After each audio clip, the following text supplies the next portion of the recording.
มันก็บ่แน่บ่นอนหัวดับไปก่อนหัวนอนไปทีหลังอนาคตลูกอาจสิสามารถอยู่ได้ดนปานใดนะเพราะว่าดินส่วนนี้มันก็เป็นของภาครัฐดินส่วนบัดนี้เจ้าสิไปซื้อบอนไม้ทั้งซื้อทั้งสางเอาหลายเบิดหลายเนาะมันเบิดลาไปกับแม่ก็ได้ไปคือกันคันลุงอาจไปอยู่บอนไม้แม่ก็ต้องไปอยู่น้ำแบบนี้บ่โอ้ยนั่นแหละเพราะว่ามันเป็นลูกเลี้ยงเอาแสดงว่าเลี้ยงแล้วอันแม่แล้วเอาซื้อใบตาดินให้แล้วให้ใส่ซื้อแล้วใส่ซื้อแล้วบัดนี้แล้วละเกิดความเนรคุณแล้วได้ลูกได้ผัวแล้วละทิมแม่บัดเป็นผู้หญิงนี่บ่โดยก็คือกันกับน้องเท่าอันนี้ทิมเท่าอันนี้บัดนี้นางอันนี้แล้วก็ทิมแม่คือแนวนี้แล้วแม่ก็งมอยู่ไปแบบนี้แล้วเอาที่อยู่ใครที่จะบอกง่ายๆคือว่าสมมติว่าถ้าผู้ค้านี่ตายไปก่อนดีบอกง่ายเพียงเนาะเอาก็คือว่าเอื้อยเพิ่นคือกรรมสิทธิ์อยู่แล้วอยู่นี่ถึกได้สาธุให้เอื้อยมันควันยืนจากโรคภัยเจ็บถ้าสมมติว่าเบิดบุญเอื้อยไปบัดนี้ผู้ค้าบ่มีแข้งบ่มีขานั่นแหละแล้วผู้ใหญ่เพิ่นเลยระแวงอยู่มองนี้แม่นแต่แม่นถึกระแวงมองนี่แหละที่ว่าเป็นระแวงไปซั่นระแวงแบบช้ำกับเจ้าก็อยู่ได้หนีได้แนวคนเจ็บคนโชว์เจ้าเขาสิไปไล่เจ้านี้เจ้าสิอยู่กับไผอยู่ในนี่ขอสิถามเขาแล้วเฮือนสิเฮ็ดไปน่ะมันก็สิโดนปานใดคันเขาว่าเจ้าอันนี้นี่เขากระทุบมันสิยากไปซังเดพรถูกจำเขาได้ลังเลยดีแล้วถ้าเขาสิเอาไปหั่นคันบ่เป็นน่ะมันดีแต่ว่าลูกกันไว้ก่อนอนาคตมันบ่ได้บ่นอนแนมบ่เห็นเนาะกันเจ้าว่าเขาสิคิดดีคิดให้กับเฮากับบ่ฮู้คือกันว่าเขาสิส้มน้ำหน้าอีกตื้มโอ้ยตายแล้วสมมุติว่าถ้าซื้อดินใส่ที่ซื้อลุงอาจแต่ว่าแม่ไปอยู่นำก็ได้อยู่บ่แม่ก็สิบ่คิดน้อยคิดใหญ่อยู่บ่สิคิดน้อยคิดใหญ่พี่ซักยันว่าบ่ได้คิดน้อยคิดใหญ่ซื้อดินแล้วเฮ็ดซื้อเท่าอาจก็ได้เอาคันเท่าอาจสิมีความสามารถไปไหลนี้อีกเราสิตาย100 ภพ 100 ชาติเราก็สิเป็นแบบที่คือเก่าฟังเอาได้ลุงอาจเด้มีแหละมือนั้นค่ำนั้นไม่บ่แน่บ่นอนทุกอย่างกันไว้ก่อนก็มันหั่นตอนมันยังทันเกิดแม่ลูกก็ถามไว้ท่านผู้ไหลผู้ค้านี้ผู้ค้ายังมีนะไปซื้อตัวเองแท้ยังนี้แต่ก่อนเอื้อยทางพุ่นก็เว้าจังได๋บ่แบบว่าบ่มีผู้ใดรับเจ้ามาเลี้ยงบ่มีผู้ใดดูแลเจ้าบ่โดยว่าสุดท้ายได้ซั่น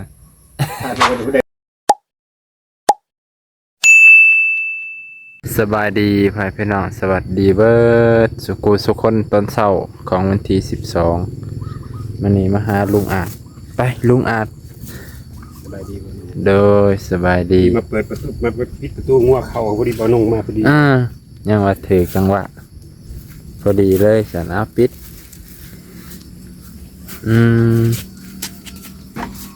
เบาะรถเนี่ยยังเปียกเลย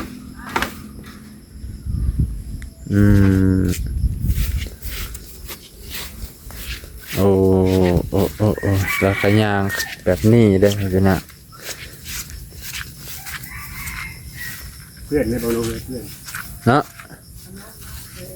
ต้องใส่เกือบสูงต้องใส่เกือบสูงหนาใส่เกือบบางๆบ่ได้แต่ลุงอาจเรามักใส่เกือบนั่งแตะบ่ให้นั่งแตะสบายดีทุกคนทำอะไรอยู่คุณแม่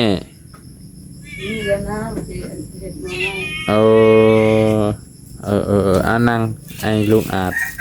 สบายดีเด้อสบายดีผู้ใหญ่พี่ทุกท่านเด้อในการประเทศขอมุขเจริญได้เด้อบ่ลุงเด้อปิ้งปลากับปิ้งหมูอาหารเช้ากินแล้วบ่ข้าวกินยาบางใดบ่ฮะกินยาตกผสมนะบ่ยังบ่ได้กินบ่เฮ็ดอยู่ที่ว่าจะให้บ่ลุงไปเบิ่งอยู่มันได้3 มื้อมันได้3 มื้อจังกิน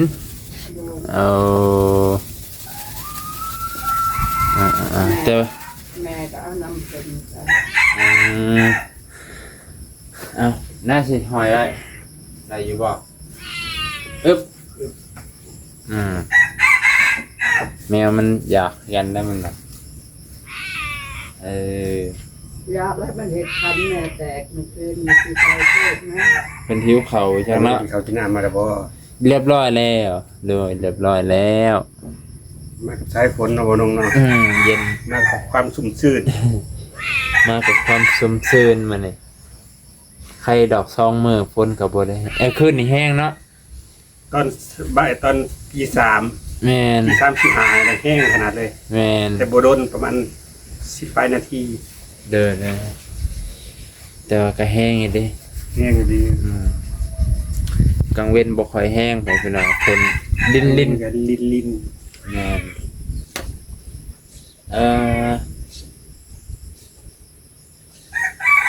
มื้อนี้มาหาเพิ่นในช่วงเช้าสิมีหลายแนวสิได้ถามเพิ่นพี่น้องฮะก็ถามเพิ่นทางถามเอื้อยเพิ่นนำเนาะต้องถามก่อนได้ ก่อนสิเฮ็ดอิหยังมันมันเกิดปัญหาทีหลังมันสิคือเขาว่าแหละบ่อยากแก้ปัญหาจังได๋มันก็ได้แก้อยู่แต่ว่าก็เฮาก็กันไว้ดีกว่าแก้เนาะโรงงาน โดยแก้หน่อยแล้วบ่น้องเนาะ แก้ก็แก้หน่อยกันดีกว่าแก้ถ้ามันแย่แก้บ่ทันปานใดอย่างน้อยก็ให้มันแก้หน่อยที่สุดก็ FC หลายคนก็กังวลเรื่องลุงอาจนี่แหละกังวลว่า วนเรื่องใดเนาะบ่น้อง เรื่องสิว่าจังได๋ล่ะเรื่องอนาคตสมมุติว่าอันนี้มาแล้วถามมันเด้บ่ได้ว่าหยังเพราะว่าบ่นุ่งก็ตั้งใจมาสิเฮือน เห็นคอมเมนต์หลายก็มาถามให้พ่อแม่พี่น้องสงสัยให้พ่อแม่พี่น้องอันสบายใจว่าท่านเถอะบางคนผู้ที่สิซอยเขาจังแน่นอนมั่นใจขึ้นย่านเหตุการณ์มันเกิดซ้ำห้อยแบบนี้อะนะ โดย ว่ามาโลด แม่ก็บ่ได้ว่าหยังติเนาะย่านเหตุการณ์มันเกิดซ้ำห้อยก็สิเข้าใจกันอยู่นี่เนาะเพราะว่าอนาคตมันบ่แน่บ่นอนเนาะลุงอ่ะ โดย ก็บ่แน่บ่นอนก็สิว่าจะได้เลยเนาะสมมุติว่าเอ้ยผู้นี้บ่แม่นเอ้ยผู้นี้เพิ่นบ่อยู่หรือเพิ่นบ่สมมุติว่าเพิ่นบ่อยู่ซะว่าง่ายๆลุงอาจนี่ยังมีสิทธิ์อยู่ในดินนะนี่ดนปานใดย่านตัวนี้เลยแม่ลูกในย่านที่ตัวนี้สมมุติว่าเฮ็ดสร้างปลุกลุกสร้างนั่นสร้างนี่นะคุมื้อนี่มันก็บ่แน่บ่นอนหัวดับไปก่อนหัวนอนไปทีหลังอนาคตลูกอาจสิสามารถอยู่ได้ดนปานใดนะเพราะว่าดินส่วนนี้มันก็เป็นของภาครัฐดินส่วนโรงเรียนดินของภาครัฐ โรงเรียนแล้วก็ไปซื้อบอลไม้ให้ เพื่อความมั่นใจต้องไปซื้อบอลใหม่แล้วเนาะ โดยเพื่อความมั่นใจแล้วต้องไปซื้อบอลไม้สร้างบอลไม้ เพื่อความมั่นใจไปซื้อบอลใหม่ไปอยู่บอลใหม่ใส่ซื้อลุงอาจจังสั่นก็ดีคือกันเด้เพราะว่าเฮาเฮ็ดไปแล้วแหละเฮาสิมานำแก้จะหน่อยผู้สร้างก็สิเป็นโทษให้ระบาดนี่เอ้าสมมุติว่าบ่น้องมาสร้างผู้ใดอนุญาต โดย ทั้งพ่อบ้านทั้งผู้อำนวยการผู้ใดอนุญาตให้เฮ็ดก็จะเอาอีกแล้ว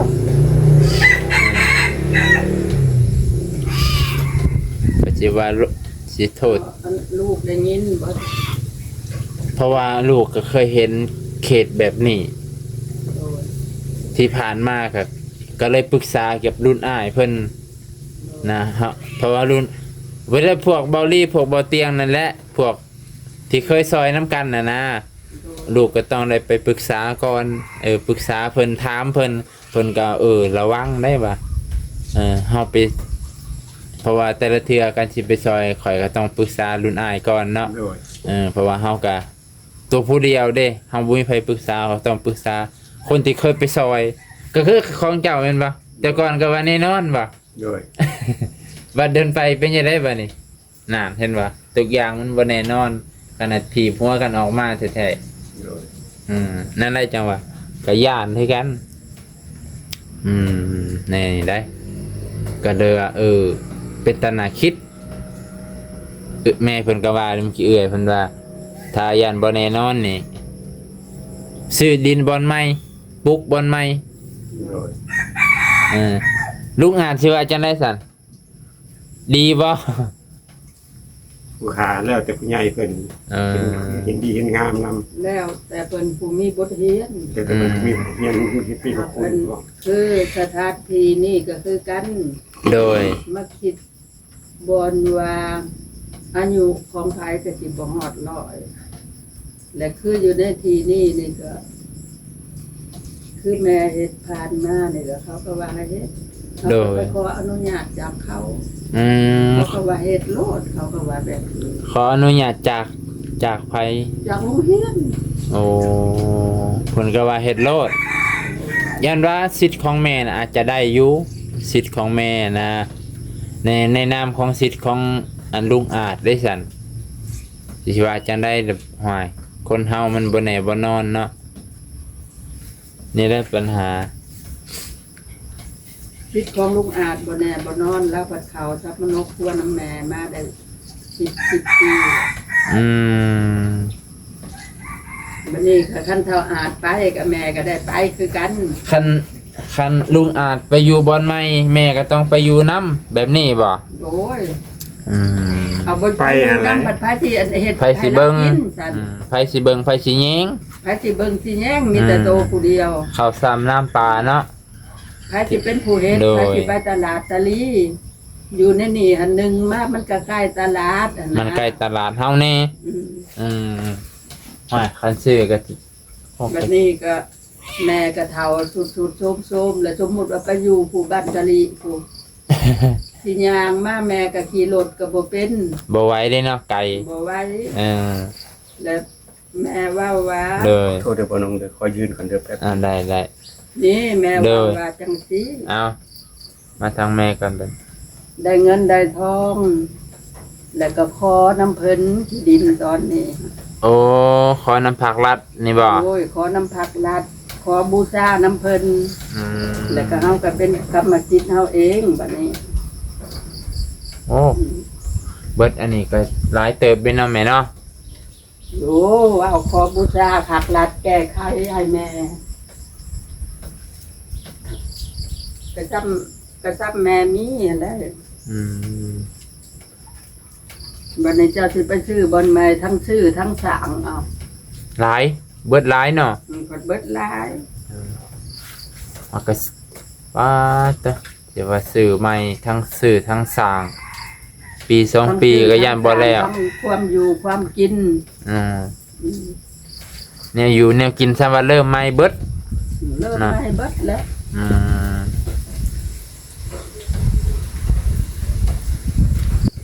อันนี้แหละเพิ่นก็ย่านคือกัน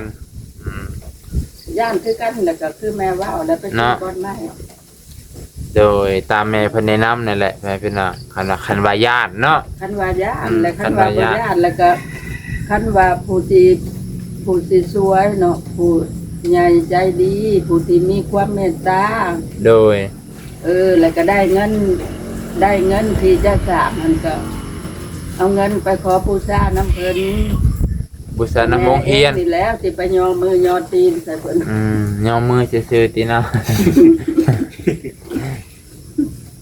ก็เฮ็ดได้มันอันนั้นแล้วก็ดินดอนตอนหญ้าของโรงเรียนมันก็กวางอันดินของแม่เองนี่บ่มีบ่มีมูลมังมูลมังแม่นี่แหละดินของแม่แบบมั่งแม่ก็อยู่บ้านแม่ผู้แลผัดไปสอบไปชนเขาผัดอันหาบอันสังขารวิญญาณไปใส่เขามันไกลบ่จะใกล้บ่ใกล้ก็อยู่ดอนแดงผู้แลโอ้ยดอนแดงโอ้แสดงว่าดินแม่เพิ่นก็มีคือกันเนาะดินมูลเพิ่นดินมูลของเพิ่นเจ้าว่ามันสิอยู่หิมทางเจ้ามันสิอยู่ในป่าก็ยังบ่ฮู้เนาะแม่ก็สิไกลเติบแล้วตาเพิ่นดอนแดงอยู่ดอนแดงบ่ได้อันนั้นหรอก ก็อยู่ในอันเดินเฮือนเดินอันนั้นแล้วก็ขอปุ๊บขอดูน้ำเขา โอ้ กระเบื้องหนึงมันก็ดีอยู่บนใกล้พี่ใกล้น้อง อยู่พุ่นนะ เฮาบ่สิย้ายสมโนครัวอยู่เมืองชนนี่ไปอยู่เมืองจำพรอีก ก็สิยากเนาะ มันก็ยุ่งยากคือเก่า อืม แล้วบัดนี้สมโนครัวตัวเลขแม่ก็อยู่ในนี่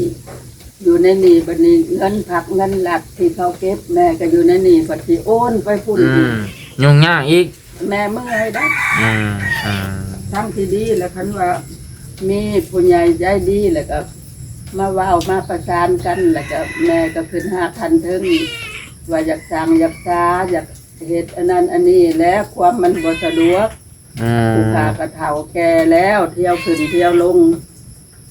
เขาก็ว่าโอ้ยเฮ็ดรอดโอเคโอเคแล้วก็เฮ็ดแล้วก็เอาเงินจำนวนนั้นจำนวนที่ได้ส่วนใดส่วนหนึ่งแล้วก็พอน้ำพงเรียน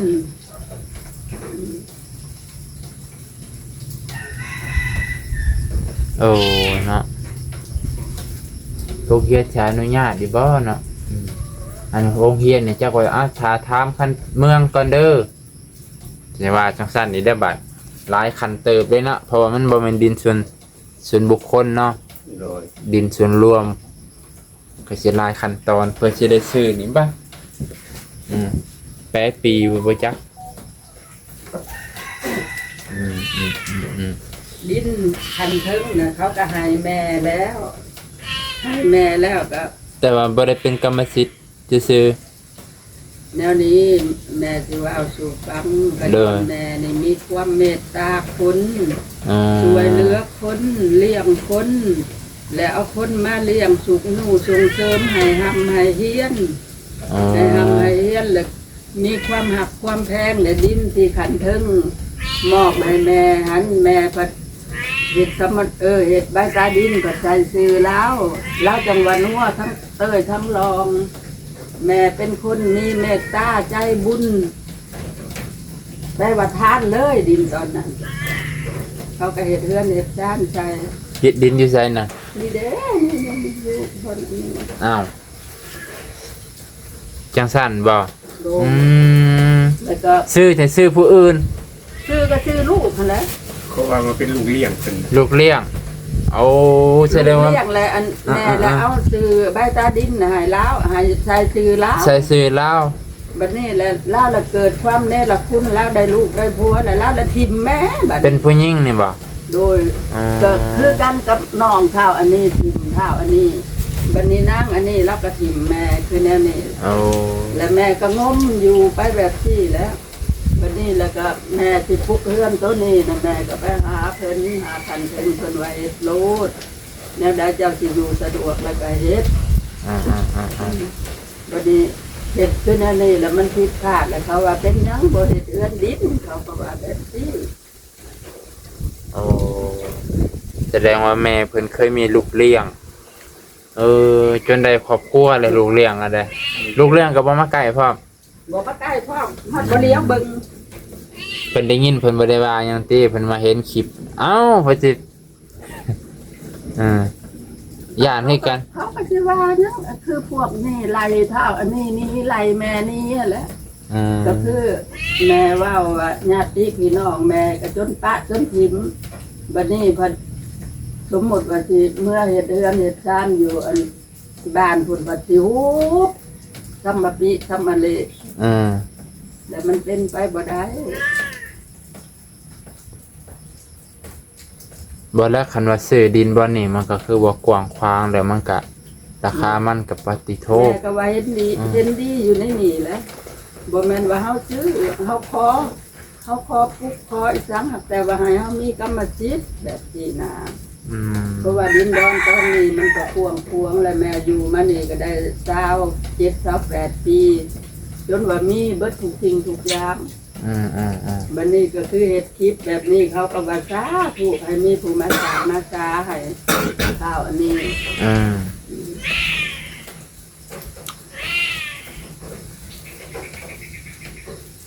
อย่าดาปัญหา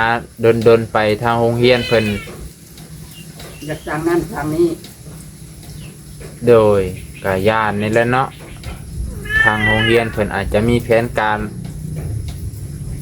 ว่าเอ้าโรงเรียนกับผู้คือกันเนาะโปรเจกต์เพิ่นมันอาจจะงอกขึ้นมาตลอดดอกสมมุติอนาคตบ่แน่บ่นอนรุ่นเฮาบ่อยู่แล้วหาเพิ่นอยากมางอยากลื้อทิ่มอยากเฮ็ดทิวทัศน์ใหม่แบบว่าหั่นนะเหลือแต่ลุงอาจเนี่ยมันแฮงสิลำบากแล้วบาดเจ้าสิอยู่ได้บ่คันเหลือแต่เจ้า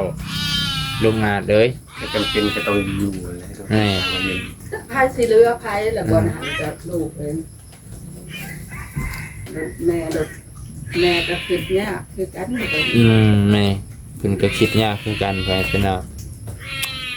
วันนี้เพิ่นคัดแม่อยู่ในนี่บัดใช้ก็บ่ได้มีสิทธิ์ว่ามาไหลแม่นี่แม่ก็อยู่เต็มสิทธิ์เห็นบ่จะปลูกคือซ้ำกับปลูกอยากเฮ็ดเรือนอยากเฮ็ดยังว่าบ่มีผู้ใดมาไล่มาอันนี้ดีเนาะโดนยานว่าก็ย่านคือกันนะเฮาการกันไว้ดิค้ามไว้ซื่อๆได้แฟนพี่น้องบ่แม่นว่าอีหยังเพื่อให้ความสบายใจแต่ว่าที่นี่แน่ใจผู้สิสร้างก็บ่แม่นสร้างดอกคันว่าเพิ่นสิเฮ็ดแต่ห้องน้อยๆจอกล็อกนี่ก็แม่ก็สิอนุญาตอยู่เนาะคันว่าสิเฮ็ดแต่ห้องเดียวนี่ได้อยู่บ่ซั่นเอาเฮ็ดแล้วก็เฮ็ดหมดแล้วสิเฮ็ดแต่ห้องเดียวหยังเพิ่นก็จะซ่านแล้วจังว่าอยากเฮ็ดเบิดแต่ว่าบัดดนไปบัดเฮ็ดไปเบิดแล้วมันสิบ่มีคนอยู่นะบัดดนไปพุ่นน่ะนะเดี๋ยวบ่มีไผก็สมมุติว่ามันมีปัญหาหั่นนะถ้ามันเกิดปัญหาขึ้นมากับแม่หรือกับลุงอาจบ่แบบนี้นะเอาสิว่าผู้ค้าที่สิเว้าง่ายๆคือว่าสมมุติว่าถ้าผู้ค้านี่ตายไปก่อนดีว่าง่ายคือเนาะเอาก็คือว่าเอื้อยเพิ่นคือกรรมสิทธิ์อยู่แล้วอยู่ในนี้ถึกแต่สาธุให้เอื้อยมันควันยืนจากโรคภัยเจ็บถ้าสมมุติว่าเบิดบุญเอื้อยไปบัดนี้ผู้ค้าบ่มีแข้งบ่มีขานั่นแหละแล้วผู้ใหญ่เพิ่นเลยระแวงอยู่หม่องนี้แม่นจ้ะแม่นถึกระแวงหม่องนี้แหละที่ว่าเพิ่นระแวงไปซั่นระแวงแบบชั้นก็เจ้าก็อยู่ได้นี่ได้แล้วคนเจ็บคนโชว์เจ้าเขาสิไปไล่เจ้านี้เจ้าสิอยู่กับไผอยู่ในนี่เขาสิถามเขามันแล้วเฮือนสิเฮ็ดไปน่ะมันก็สิโดนปานใดคันเขาว่าให้เจ้าอันนี้นี่เขาก็ทุบมันสิยากไปซังเดพรทุบจำเขาได้ลังเลยถ้าเขาสิเอาไปหั่นเนาะโอ้ยคือว่าเอื้อยเพิ่นว่าอยู่ได้เพิ่นว่าคือว่าอายุผู้ค้านี่นะถึงว่าผู้ค้าสิไปก่อนหรือว่าไปทีหลังก็อยู่ได้นะเอื้อยเพิ่นว่าจะอยู่ได้คือกันเลยเฮาก็มีอันนี้เฮาก็เป็นแนวใดก็เฮาก็ขอฝากน้ำคันถอกคันถึงเขาก็เห็นอยู่ว่าผู้นี้เป็นคือแนวนี้แล้วบัดนี้ลุงอ่านมาอยู่นี่เขาก็เจ้าก็ฮู้อยู่บ่ทางคันถอกคันถึงก็ฮู้แล้วว่ามันกลัวอยู่ก็ฮู้หั่นแหละแม่ไปเฮ็ดอยู่เฮ็ดกินในหันในนี่เขาก็แต่งให้ยันนาบุแถวนี้แนวเป็นเรื่องง่ายทางผู้หลักผู้ใหญ่ดอกว่าแบบทางการจัดตั้งของเฮาน่ะว่ามีแต่ก่อนอาจจะมีแต่แม่เพิ่นอยู่ผู้เดียวแล้วบัดนี้จะมาอยู่เป็นสมณควรเพิ่นอยู่10 ปลายปีมาแล้วคุณแม่ไปกันไว้เลยเนาะนี่ไปวัดไปว่าจำอิยาไปเฮ็ดบอกเฮ็ดบุญเขาก็แต่งของกินมาให้พุ่นให้คนมาส่งให้นั่นนะพี่น้องที่ว่าเพิ่นว่าอยู่ได้3จนชั่วอายุไข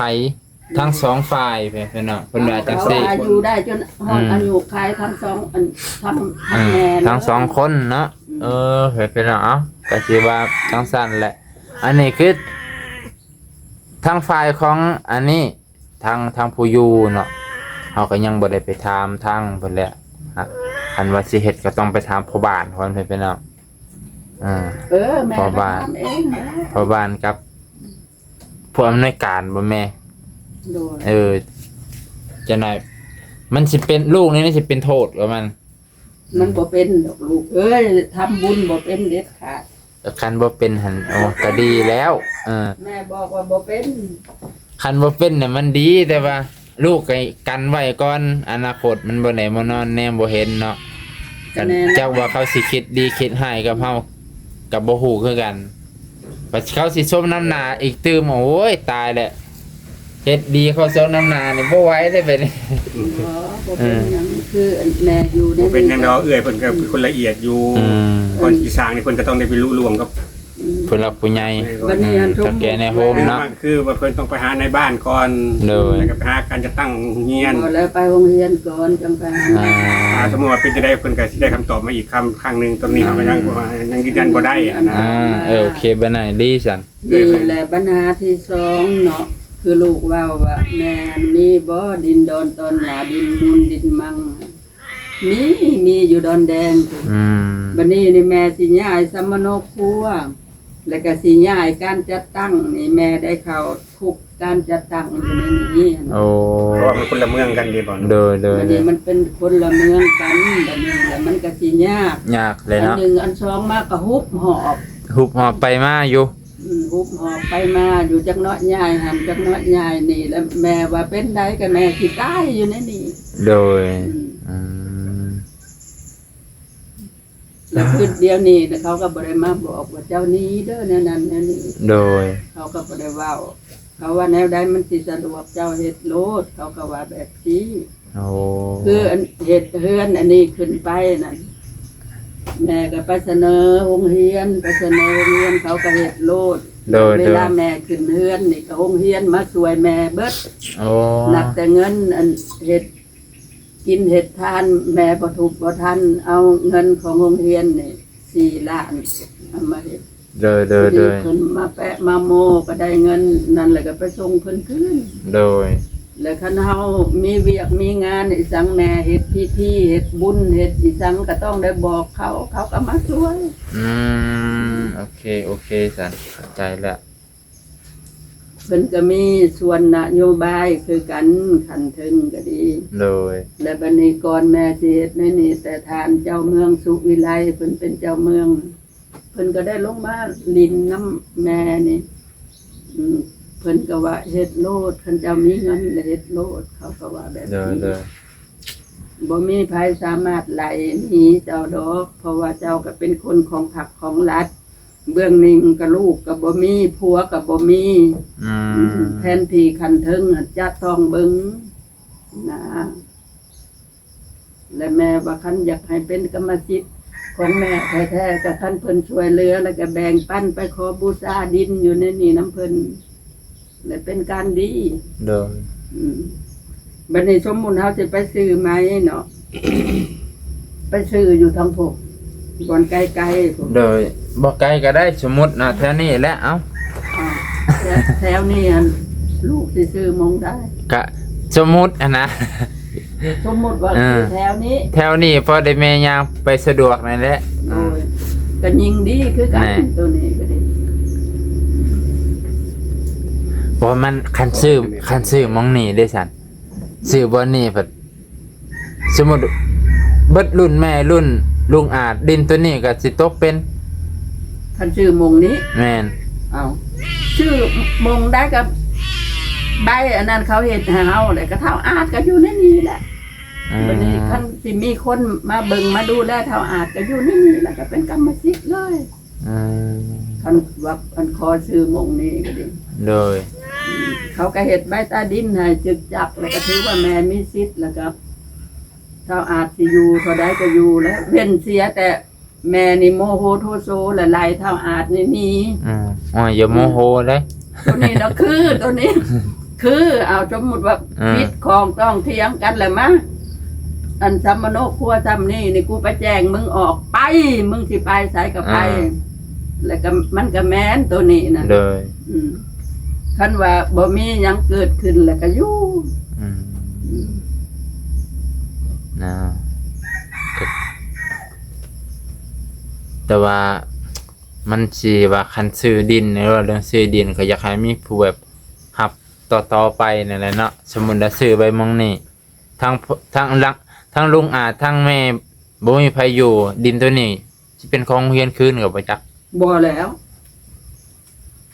ก็ คันซื้ แม่ อมัน ก็ ก็ต้อง มี ไปตะ สิท ดิ ธิ์ น แม่ก็มีสิทธิ์วางขายและแม่สิ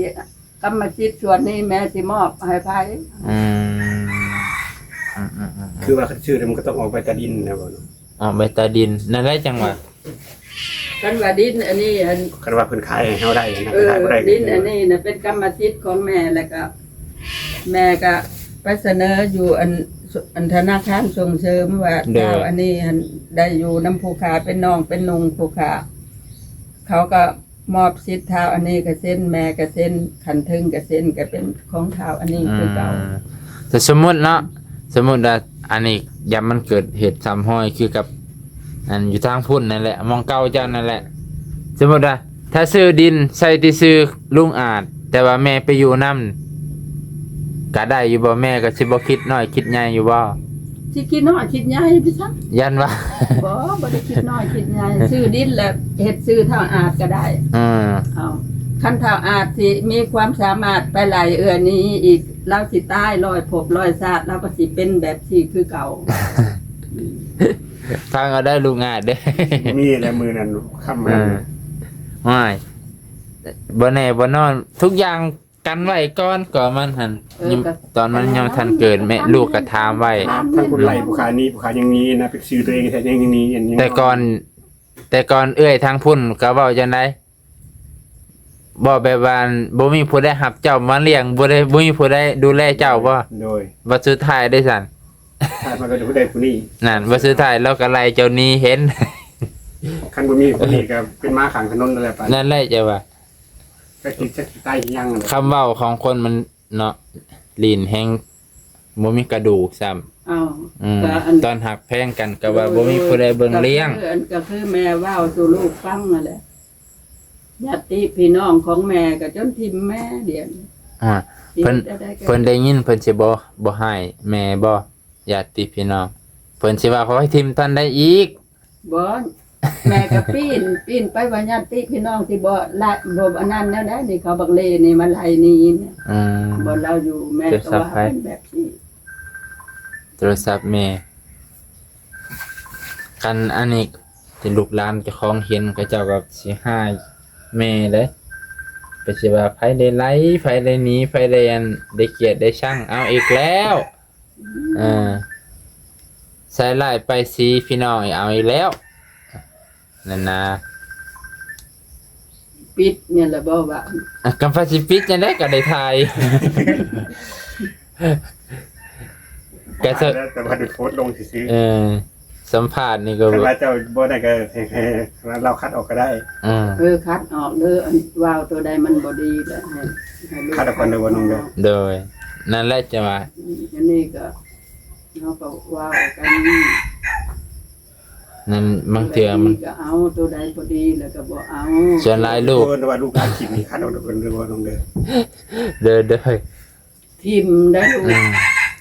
แม่เมื่อเองตัวจริงแม่เองเด้อที่ว้าวสู่ลูกแม่ก็เจ็บโซ่แบบซี่แล้วเนาะเมื่อน้ำเอื้อยน้ำนองก็ได้แต่สูงสุดได้7มื้อ อืม แต่ก็มาแม่มาดำรงชีวิตอยู่ผู้เดียว แม่ละผลิกบัดนี้ผลิกแล้วก็ล้มแล้วก็บื้นผู้เดียวแล้วก็บ่ไปบัดนี้บ่ไปบ่เฮ็ดบ่ทำไผสิเบิ่งก็เบิ่งไผสิบ่เบิ่งก็สุดแล้วแม่ตัดสินใจแบบที่อยู่ผู้เดียวก็อยู่ เป็นคือเท่าอาจนี่แหละเนาะคือเอื้อยเราเฮ็ดนั่นแหละเราก็ว่าไปทางใดก็ไปคะแนนบ่เว้าแบบที่นั่นนะ โดยเด้เมื่อกี้ลืมเลยได้ว่าสิถามหยังกันเราแนวใหม่ลืมสับนะลุงอาจคิดว่าจังได๋มั่นใจแล้วบ่สมุนอายุนี่ มั่นใจว่าสิบ่เกิดเหตุการณ์ซ้ำห้อย ตัวนี้ โยคือสมมุติหายกันเล็ก หายกันบางเทื่อยันจะอดบ่ได้หาแม่เพิ่นไส้แม่เพิ่นว่าโอ้ยขอยอยู่บ่ได้อีกแล้วเข้าใจป่ะ ๆบ่ใช่ได้แม่บ่ใช่ ก็สมมุติก็คือ บ่ใช่ เลยสมมุติว่าแม่เพิ่นบางมื้ออารมณ์ดีอารมณ์บ่ดีซั่น บาง คือแม่เจ็บเนี่ยแม่กระบืน อือ อันนี้คืออันวางแล้วมาทำอิฐนี่แล้วมาอยู่ทำอิฐเนาะแม่เป็นไข้ไอบ่ได้อยู่บ่ได้นอนเด้ จุดตูดตัวอี กลาง เมื่อ สิ กี้แล้ว ปลายมือกระบืนแล้วบืนไปซื้อนั่นไปซื้อนี่ไปซื้อนี่ไปซื้อนั่นแม่ก็บ่ได้ว่าแนวใดคะแนนบ่ดีคะแนนบ่เซา โดย แม่บ่มีเงินก็แม่ยืมเอาเงิน มาแก้ไขชีวิตนักลังเถื่อแม่อยากให้แม่ก็ให้แล้ว จะมีอารมณ์ให้อารมณ์มันนี่แน่เนาะเป็นบางมือ โอ้ บางวัน ข้าวอันนี้ก็เฮ็ดให้แม่ให้ แน่ เอาเฮ็ดตะกี้พุ่นแล้วลูกเดี๋ยวนี้เราบ่ได้เฮ็ดหยังดอก เด้อ ดี๋ยวนี้ก็ เฮ็ดให้แม่อยากให้กับเพิ่นก็ให้ธรรมดาเนาะ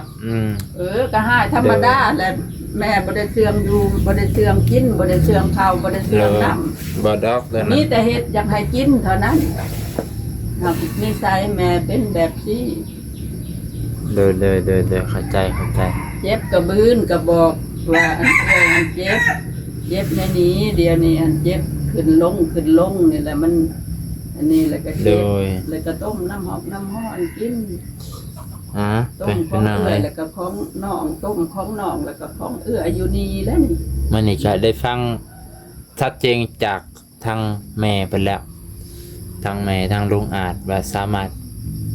ปลูกสร้างแล้วก็อยู่ได้เพิ่นน่ะแต่ว่าถ้าย่านบ่มั่นใจก็ซื้อบ่อนใหม่แล้วก็ปลูกน้อยใหญ่บ่ฮู้คือกันตัวนี้ เนาะน้อยใหญ่ก็บ่ฮู้ โดย คันอยากให้มั่นใจคักกว่านี้เนาะว่าดินตัวนี้มันยันบ่เกิดปัญหาภายในอนาคต โดย คันว่าซื้อหมองนี้แล้วบัดนี้ทั้งสองคนเพิ่นบ่อยู่ซะดินตัวนี้ก็จักสิตกเป็นของไผ โอ้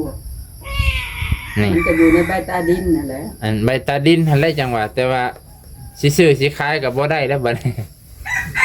ได้แล้วลูก ได้บ่ ได้แล้วมีใบตาดินนะมีกรรมสิทธิ์แล้วสิซื้อสิขายก็ได้นะ ถ้าสมมุติว่าเอื้อยเพิ่นไปหั่นนะบ่ นั่นแหละจะว่าเอื้อยก็ไปลุงอาจก็บ่อยู่ดินตัวนี้ก็จะว่างเปล่า ก็ขึ้นอยู่กับว่าเฮาสิมอบให้ไผเท่านั้น ของรัฐเลยบ่เลยสิขึ้นกับเฮาสิมอบให้ผู้ใดจังซี่บ่แม่ อ้าว มันก็คือดินทั่วไปนั่นแหละบ่น้องมันเป็นมรดก เป็นมรด เป็น ก มรดกเป็นมรดกของ ขึ้น แม่ ว่าขึ้น แม่ ว่าสิ สิ ม ม อ อ บบ ให้ ให้ ใคร เด้อเข้าใจ หรือว่าแม่นี่อยากมอบคืนก็ได้ มอบคืนให้สะพานบุญ โดยมอบ เจ้าของผู้ซื้อ นี่ อืม คือเฮือนอันนี้สมมุติสร้างสาพัฒนาไปแล้วบ่มีไผอยู่ แม่ก็เฮ็ดสะพานบุญเลย โดย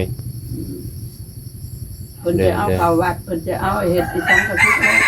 เข้าใจ ถ้าในกรณีที่ว่าเฮาไปขอซื้อได้นะบ่น้องอันนี้ ถ้าสมมุติเฮาไปขอนำทางโรงเรียนได้เนาะ โรงเรียนได้ โดย ต้องเอาไปตาดินกันข้างใน แม่นแหละต้อง เพราะ ออ ว่าก เฮา ไป ได้ซื้ ใต้ อ ดิน ดีเฮาได้ขอผู้ชายซื้อเพิ่นได้ คิดยากติเพิ่นสิออกไข่นี่บ่ บ่คิดยากได้ลูกโรงเรียนตัดทีมตึกก็แม่นได้ลูก แม่นอยู่ย่าน แต่ว่าเฮาก็ขึ้นอยู่คันถึงก็ขึ้น แม่นเพื่อมึงเดี๋ยวเพิ่นก็สิประชุมคักในเพื่อเพิ่นสิว่า มันสิได้อยู่บ่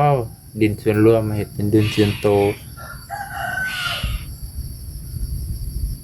บัดทางอันนี้อนุญาตทางเทิงอีกมากวดสอบเพิ่นเอ้าคือมีเฮือนคนอีกหมองนี้เพิ่นสิว่าบ่แม่นเฮือนพักครู่เด้เพิ่นสิว่านะ มันบ่เกี่ยวนะแม่อยู่ในนี่เขา8 ปีแล้ว โดยเข้าใจอยู่แต่ว่าเรื่องปลูกสร้างนี่คันว่าสิเฮ็ดห้องให้เพิ่นนี่ก็คันว่าเฮ็ดเบิดห้องนี่บ่ได้คันว่าคือสิเฮ็ดบ่ได้คันว่าเฮ็ด2ห้องนี่ได้อยู่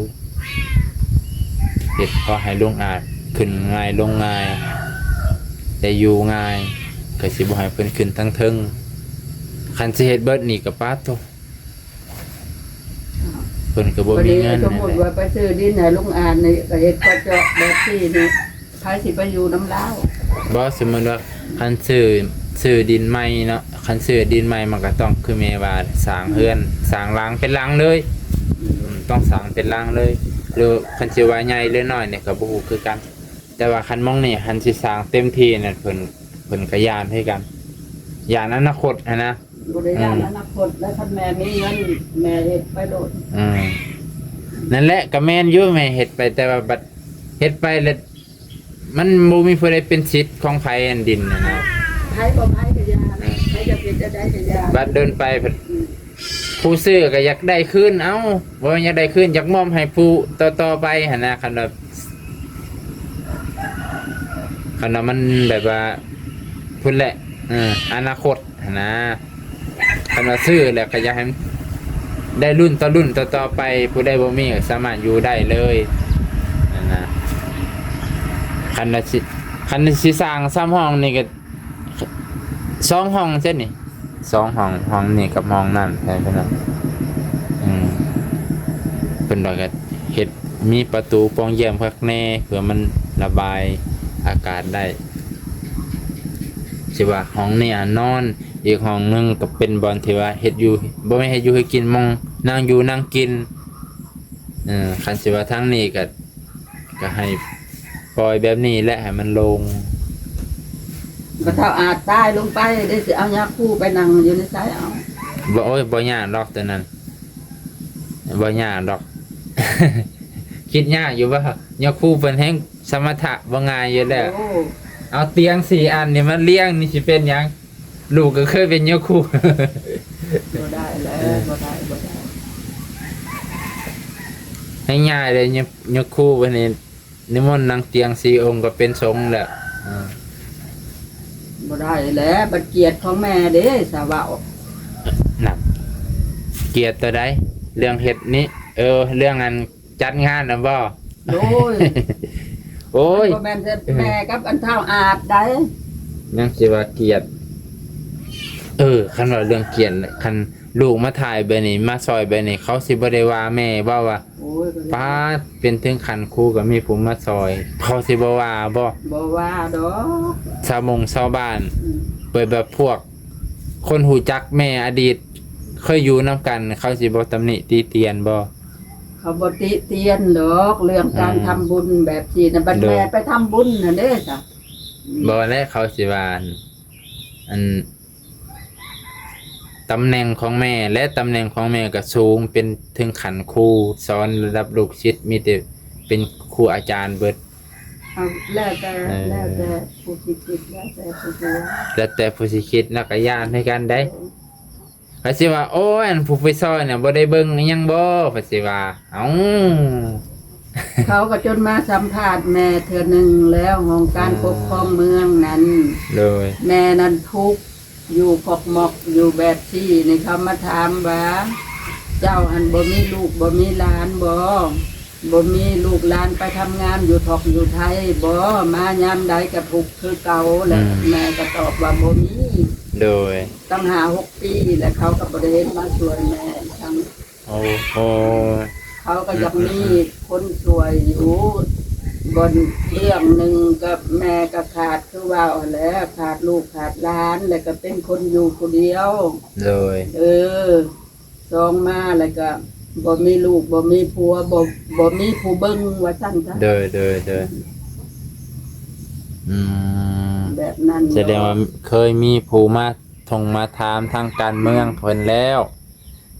มาถามการเป็นอยู่ของแม่เพิ่นแล้วเพิ่นก็ได้ชี้แจงให้แล้วเนาะไปพี่น้องเอ้ยอันนี้คือรายละเอียดที่ต้องได้ถามกันก่อนสิปลุกสิสากะเฮากับเพื่อความมั่นใจบ่ให้มันเกิดปัญหาซ้ำห้อยนั่นแหละให้พี่น้องเพิ่นก็ทำนั่นแหละตามที่สนทนากันเมื่อกี้คันสิให้มันมั่นใจก็ซื้อบ่อนใหม่ใส่ชื่อผู้ใดผู้หนึงหรือใส่ชื่อซ้ำห้องไว้ผู้หนึงก็ยังดีเพื่อเกิดยังขึ้นนะแล้วบัดนี้คันว่าสิสร้างตัวนี้เพิ่นว่าคันว่าสิสร้างที่2ห้องแม่เพิ่นก็ยังลังเลใจบ่คันสิสร้างที่2ห้อง เลยใจแล้วกันเฮ็ดแล้วก็เฮ็ดเบิดแล้วก็ปัวแป้งเฮือนนั่นเป็นเฮือนครัว แต่ว่าเงินเพิ่นนั้นบ่หลายเพิ่นเงินเพิ่นหันบ่หลาย เอาเงินเพิ่นบ่หลายก็คอยเฮ็ดให้เรานี่พอได้อยู่นี่ก่อน อันนั้นแหละจังว่าก็อยาก เป็นการดีคือการ อยากเฮ็ดพอให้ลุงอาจอยู่ไปก่อนคันว่าสิต่อเติมถึงคันเฮ็ดเบิดเต็มห้องนี่ก็เพิ่นก็สิไปซอยผู้ทุกข์ยากอีกมันมีหลายบ่อนคือกันก็มันเพิ่นก็อยากซอยทั้งผู้ทุกข์ยากทั้งวัดทั้งว่าหัวเดียวกระเทียมรีบแต่ว่าเพิ่นก็มีจิตใจเมตตามนุษย์ที่ว่าคือลุงอาจนี่แหละนั่นแหละแม่เอ้ยก็มันน่ะ บ่แม่นเพิ่นบ่อยากซอยเบิดเต็มที่เพิ่นก็อยากซอยเบิดนั่นแหละ เนี่ย อืม อันสมมุติว่า โดย ไปซื้อมงใหม่แล้วก็เฮ็ดหลังใหม่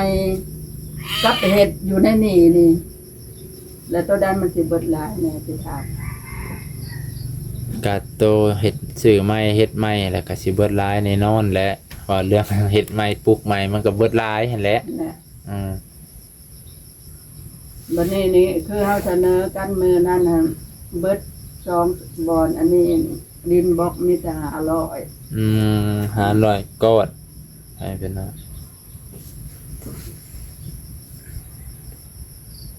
เข้าใจเพิ่นก็คือลูกถามเมื่อกี้แหละคันสร้างหมองนี่เต็มที่เต็มร้อย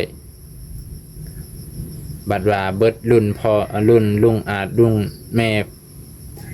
ดินของสวนนี่กะบ่มีผู้ใดใช้ประโยชน์ได้เลยหั่นนะแล้ววันนี้มันก็สิสร้างปะไว้ซื่อๆได้ก็มันน่ะเพิ่นก็ย่านเป็นจังซี่สมมุติว่าคันสร้างบ่องไม้เนาะดินส่วนโตวลุงอาจเลยหรือดินผู้ใดก็ได้ที่เฮาซื้อแล้วคันเบิดรุ่นทั้งเอื้อยทั้งลุงอาจอย่างน้อยก็มันยังมีสื่อสำห้องเฮาก็สามารถไปอยู่หรือไปขายได้นะจังซี่แต่ตัวนี้มันก็ยังเป็นของส่วนผักบัก อ้าว เพิ่นก็บ่กล้าเต็มร้อย เต็มร้อยก็ไปซื้อมงใหม่ยินดีไป เนาะ แม่สิไปถามชื่อนี่เอาโอเคเลย โอ้เป็นแม่ค่ำนี่เนาะ แถวปั้นนั่นไหมครับ แถวใกล้ๆนี่เนาะ ทางเป็น เอาคำขามทาง จะหักเป็นลูกค้านะ อ๋อ บ่เอาแล้วอยู่นี่ก็ไปขออยู่แถวคุณน่ะเขาก็บ่ใหายแล้วในนี่มันออดเจาะอยู่เลยมันก็เป็น มันโศกเนาะ มันก็เป็นโศกเป็นเหว เป็นโศกเป็นเหว คันเอาขอน้ำเหล้าก็ขอพุ่น ถมอีกอันเป็นโศกมันจะได้ถมชูงโค้งเฮียนเนี่ยบ่จัก เพราะว่าเดินไปห่วยดินมันสิคูนขึ้นเด้อ แรกผมจะมาลงมงตัว โอ้ฟังพุ่นเลยฟังหลักหัวเพิ่นบ่ มงไปคุดกันตัวเลย หืม มงแดงๆกันตัว เทแดง ไปพุ่นแล้วดินเราอยู่แคมป์ ๆ ทาง โอ้เข้มท่ามฟังนั่นน่ะเนาะ โดย มัน มันอึดนะ แรงเข้าทางคุณเข้าใจเดินอันนี้ถามไว้ซื่อๆหรอกคันเพิ่นว่า กันว่าเป็นไงสู้เร็วกินทุกลงกันอย่างที่ไปถามเพิ่น โดย คั คั น น ว่ายังไงมันไว้มัน คันว่าสบายใจ มาพิจารณาให้ถ้าอันนี้ได้อยู่สะดวกง่ายๆนี่ก็ได้คือกัน โดย แม่มีเงินก็แม่ก็สิ สิต่อ เติมต่อไป สิต่อเติมสิเฮ็ดเติม อืม นะเป็นเนาะก็ได้ถามเพิ่นคักแน่ก็บ่แม่นเพื่อหยังดอกเพื่อผู้ซอยสบายใจเนาะสิเข้าใจตรงกัน เอา ติ ที่ซะเอาเพื่อความสบายใจ ผู้ซอย ผู้ยังใจดีเพิ่นเนาะ โดย เพิ่นเห็นดีเห็นงานอยู่ได้กับข้าก็เห็นดีเห็นงานอย่างนั้นเลย โดย ข้าก็บ่เลือกนะว่าไงสิให้ผู้ใหญ่เพิ่นตัดสินใจเอา โดย เฮ็ดบ่ได้ก็ได้ โดย แล้วแต่เพิ่นสิช่วย กันนั้นแหละจังว่าให้ลูกก็มาถามเพื่อความสบายใจของเพิ่นก็เงินเพิ่นเนาะ โดย เฮาก็โอ้ยเสียจังไรเนาะภาษีเฮ็ดผิดพลาดเงินเพิ่นอีกเอาอีกแล้วสร้างปะสร้างถิ่มสร้างขว้างภาษีว่าอีกเพราะว่าลูกก็เคยไปซื้อดินตอนหนึงให้ครอบครัวทุกอย่างกับผิดพลาดก็ด้วยความเฮาบ่มีบทเรียนนั่นแหละก็เอาบ่เป็นหยังเพิ่นก็ยังให้อภัยให้อยู่คัน คัน ว่าคันว่าพอได้มานี่ก็ยินดี โดยยิ่งกันเป็นดี เดี๋ยวเพิ่นก็จะมายินดีนำกัน โดย แต่ดินตอนใหม่ยินดีเพิ่นว่า โดยยิ่งเป็นการดีแหละเพิ่นว่า โดย คันใดดินตอนใหม่ แต่ว่าเดี๋ยวนี้นะให้สร้างคือลูกว่าวนี่ก็ ซ้ำซาตุพุ่นใดเนาะ โดย อันแรกจะว่าคันสร้างก็สิ2ห้องนี่แหละแม่เอ้ยสิสร้างเบิดเนี่ยคงบ่ได้แล้วสิสร้าง2ห้องนี่แต่ว่าคักหรือบ่คักก็ยังบ่ฮู้อาจจะมันก็สิให้ลุงอาจสะดวกสบายในการขึ้นลงว่าซั่นเถอะต่อไปเพิ่นก็ดูแลเดือน2เดือนเพิ่นก็ส่งเงินมาให้อยู่ดอกหลายน้อยก็บ่ฮู้ตอนนี้เพิ่นก็เคยแจ้งให้ลุงอาจฟังอยู่เพิ่นก็ดิตนสงสารลุงอาจนี่แหละก็มันก็คือกับเขาดิตนเจ้าตอนเจ้าอยู่ทางเซโนนั่นแหละ โดย แล้วบัดนี้มันก็ปัญหามันก็เกิดขึ้นเห็นบ่ โดย แต่บัดนี้นี่แม่ยังว่าเอาน้ำลูกว่า โดย เรื่องเชโนนี่ให้บาเตียงนั่นขายให้คนอื่น แล้วก็เอาเงินนี่มาช่วยซื้อยุกซื้อยาให้เท่านี้บ่ได้บ่ ป้าจ้ะตัวนี้นะลูกคิดครับถ้ามว่าได้บ่หรือบ่ได้คันว่าคันเฮากะติดต่อทางห้านเบาเตียงกับเบาลี่กันได้ แต่ว่าเพิ่นหันสิเฮ็ดให้เฮาบ่ตัวนี้อีกเทื่อหนึงปัญหาคือเพิ่นก็บ่อยากเข้ามาวุ่นวายยุ่งเกี่ยวกับเรื่องที่มันเกิดขึ้นนะหนึ่งเอื้อยเพิ่นถ้าเอื้อยเพิ่นบ่ยอมได้สั่นปัญหามันบานปลายหรือบ่ เอื้อยเพิ่นบ่ยอมก็ให้เอื้อยเพิ่นหั่นเอาเงินเอาทองมาซอยเอื้อยผู้นี้ได้น้อยหรือได้หลายก็ให้ช่วย คันว่าเป็นแบบนั้น อืม คันว่าสิให้เอ้าขายให้เอื้อยบ่ค้ำซะเอาครึ่งหนึงก็ยังเอา แม่นแบบซั่นแหละ ขายให้เจ้าเสียครึ่งหนึงก็ยังเอาอืม ก็สิขายอยู่แต่ว่าทางพุ่นก็ว่าเพื่อสิหาได้ก็แปรลมแปรตายแหล้วบ่มูลค่าก็หลายบ่ดงอาจเพื่อนหลังน่ะ ดินหัน52,000 อ่า เฉพาะดิน แล้ววันนี้เอาดินเขามาถมอีก10รถหนึ่ง 200,000กว่าร ถหนึ่ง3,500,000 บวก3,500,000 3,500,000หรือเท่าไหร่จำบ่ได้ เด้อ 10รถแล้ววันนี้อันเฮ็ดเฮือน2หลังหัน 2ลังเลยบ่ 2หลังสำนีหลังเดือนหลังใหม่สำนีหลังหนึ่งเดือนเงินดีสำนีสำคัญนั่นแหละ เอ้าค่อยว่าลังเดียว2ลังพุ่น 2หลังเพราะว่าเงินดินนั่นคิดเป็นเงินไฟเด้คิดเป็นเงินครัวกับห้องน้ำคิดเป็นเงินครัวกับห้องน้ โอ้มันกวมกันเลย ำโดย แล้วมันเป็นมูลค่าเท่าใดทั้งนั้น คอยบ่ฮู้อันนี้เพราะว่าเราบินนำเบาเตียง โอ้ ฮู้แต่ราคาดินราคาเห็นเงินนำบ่ฮู้ แน่ เงินนั้นมันเป็นห้องเดียว เด้อ แต่มันเป็น2ห้อง6เสาแบบซี่นั่นเดี๋ยวซี่แหละห้องนึงมันเป็นห้องน้ำห้องนึงเป็นห้องครัวอันเบาเตียงเพิ่นวางแผนการไว้นะ ห้องน้ำห้องครัว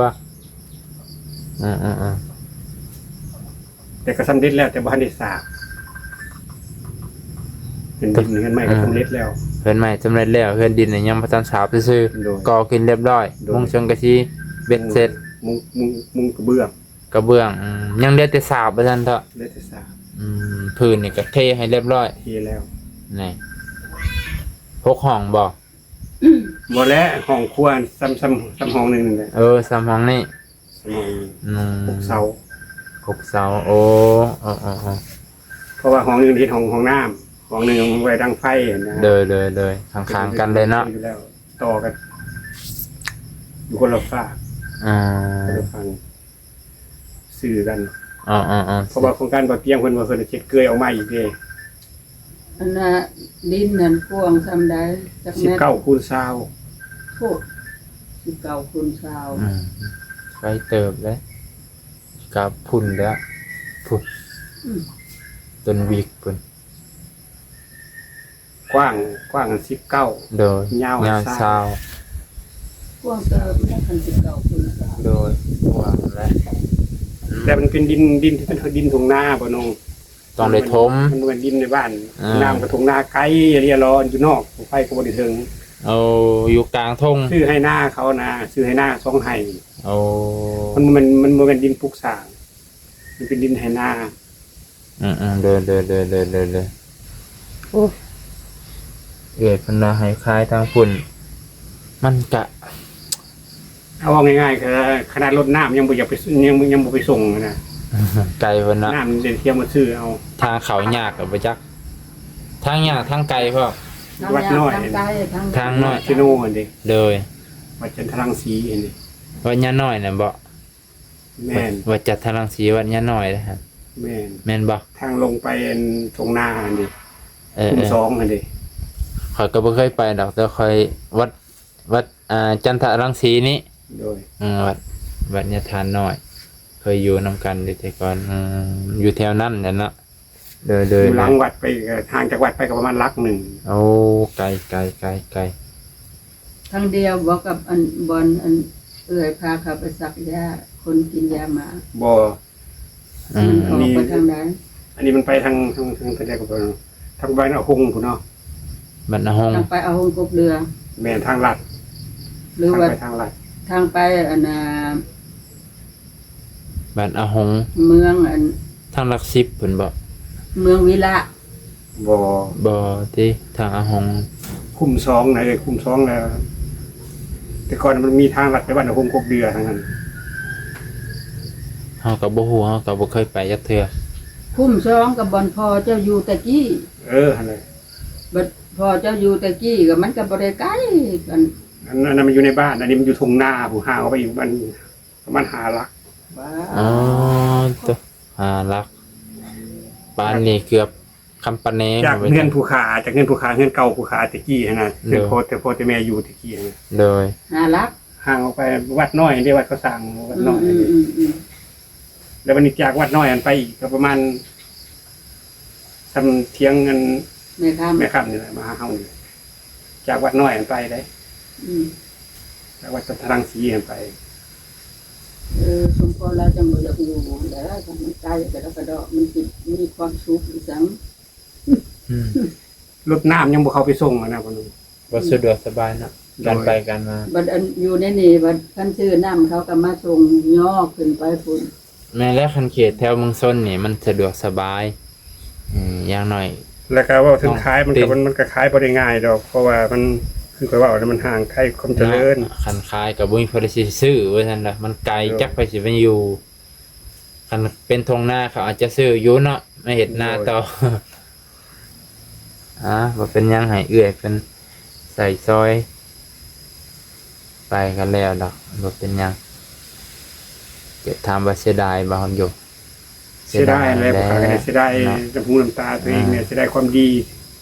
เราเตียงเพิ่นมาทุ่มเทสร้างให้ ทีมงานเพิ่นไปทุ่มเทให้เก็บหลายฝ่านาปีแต่ หลายคนได้ไปก็ได้บ่คิดไปยังโอ้ยหลายสายอยู่ เลย ทางเมืองชนเขาก็เบาสัญญาที่เมืองชนก็ไปซอยประกาศ เลยบัดนี้ก็จังว่ากันใหม่พี่น้องเอ้าสิจบคลิปตอนนี้ซ้ำนี้ก่อนมันหา10 นาทีแล้วป้าตัวนางเว้ากันจนผู้รับตาปีนเลยเพื่อจะได้ให้มันกระแจงกระจ่างชัดเจนขึ้นไปพี่น้องเพื่อความสบายใจนั่นแหละเอากับเพื่อความให้พ่อแม่พี่น้องได้ฟังนํกันเนาะทุกอย่างมันเกิดขึ้นเฮาก็สิมาแก้ไขทีหลังมันยากบางเทีมันแก้ไขบ่ได้ซ้ำเห็นบ่ที่มันเกิดขึ้นมาแก้ไขบ่ได้เฮาก็บ่อยากให้มันเกิดขึ้นอีกนี่ก็เลยมาถามทั้งแม่เพิ่นทั้งเอื้อยเพิ่นทั้งลุงอาจเนาะแล้วก็สิเดี๋ยวจะหน่อยสิถามอีกต่อไปเพิ่นน่ะเกี่ยวกับลุงอาจนี่แหละเฮาก็เพราะว่าขั้นตอนต่อไปมันก็สิมีหลายขั้นตอนเพื่อลุงอาจนั่นแหละเอ้ามื้อนี้ซ้ำนี้ก่อนลุงอาจสบายดี สบายดี